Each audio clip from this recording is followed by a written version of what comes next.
പ്രിയമുള്ളവരെ, അള്ളാഹുവിന്റെ അനുഗ്രഹങ്ങളിൽ ഏറ്റവും വലുത് അവനെ മാത്രം ഇബാദത്ത് ചെയ്യുന്നവരായി, അവനെ മാത്രം ആരാധിക്കുന്നവരാക്കി അവൻ നമ്മെ മാറ്റി എന്നതാണ്.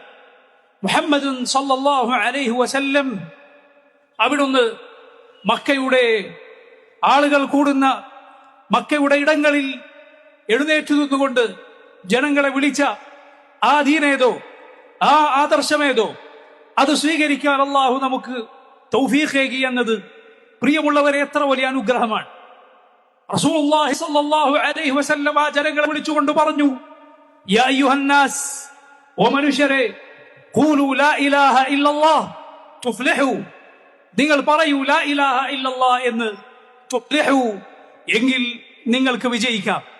പ്രിയമുള്ളവരെ, ബിലാൽ റളിയല്ലാഹു അൻഹു ശത്രുക്കൾ ആ മഹാനായ സഹാബിയെ ചുട്ടുപൊള്ളുന്ന മണലിൽ കിടത്തി അവിടുത്തെ ശരീരത്തിനു മുകളിൽ കല്ലുകൾ കയറ്റി വെച്ച് ലാത്തെ വിളിക്ക്, ഉസ്സയെ വിളിക്കട എന്നിങ്ങനെ പറഞ്ഞ് ഭീഷണിപ്പെടുത്തുമ്പോൾ അഹദ് അഹദ് എന്ന് അള്ളാഹു മാത്രമെന്ന അവർക്ക് ഏറ്റവും വെറുപ്പുണ്ടാക്കുന്ന, അവർക്കൊരിക്കലും സ്വീകരിക്കാൻ സാധിക്കാത്ത, അംഗീകരിക്കാൻ അവർ തയ്യാറല്ലാത്ത ഏറ്റവും വലിയ സത്യം അത് വിളിച്ചു പറഞ്ഞുവെങ്കിൽ, പ്രിയമുള്ളവരെ, 1400 കൊല്ലങ്ങൾക്കിപ്പുറം ആ ദീൻ സ്വീകരിച്ചുകൊണ്ട് അഹദ് അഹദ്, അല്ലാഹു അല്ലാത്ത ഒരാളെയും എനിക്ക് ഇലാഹായി വേണ്ടതില്ല, ഞാൻ എന്റെ റബ്ബിനെ മാത്രമേ ഇബാദത്ത് ചെയ്യുകയുള്ളൂ എന്ന ഈ ആദർശത്തിൽ, ഈ തൗഹീദിന്റെ വഴിയിൽ നിലകൊള്ളാൻ, അത് പ്രഖ്യാപിക്കാൻ സാധിക്കുന്നുവെങ്കിൽ എത്ര വലിയ നിഅമത്താണത്!